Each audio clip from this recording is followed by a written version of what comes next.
প্রতিদিন সকালে ঘুম থেকে উঠে এই একটি মন্ত্র উচ্চারণ করার মাধ্যমে আপনি আপনার পুরো দিনটাকে প্রোটেকশনে রাখতে পারেন। অর্থাৎ যে কোনো প্রকার অপশক্তি, অপদৃষ্টি বা নজর দোষ বা কুদৃষ্টি, এমনকি কোনো খারাপ শক্তির প্রভাব থেকেও আপনাকে দূরে রাখতে পারেন। এমনকি বিদ্যা এবং ধন সম্পত্তি বা লক্ষ্মী প্রাপ্ত হতে পারেন। তো প্রথমে ঘুম থেকে উঠে আপনি বিছানা থেকে নামবেন না, একদম বিছানায় বসবেন। ঠিক এইভাবে বসার পরে আপনি দুটো হাত এইভাবে সামনে নিয়ে আসবেন এবং আপনার এই যে করগুলো আছে প্রত্যেকটা কর এইভাবে একত্রে করবেন।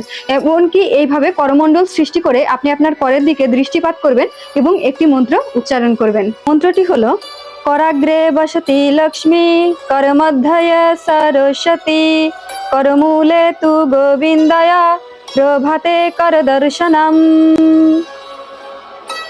যখন আপনার মন্ত্র উচ্চারণ শেষ হবে তখন দুই হাত এইভাবে ঘষে যে একটা গরম একটা তাপ উৎপন্ন হবে, সেই তাপটা আপনি আপনার দুই শরীরে এইভাবে দিয়ে, চোখে মুখে দিয়ে এইভাবে সবকিছু পুরো শরীরে এইভাবে স্পর্শ করবেন।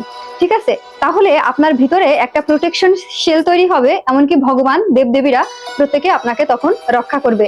এমনকি বাইরে থেকে কোনো প্রকার কুদৃষ্টি বা খারাপ কোনো কিছু আপনার উপরে প্রভাব বিস্তার করতে পারবে না। জীবনে 2 দিনই করে দেখুন, পরিবর্তনটা নিজেই লক্ষ্য করতে পারবেন। রাধে রাধে।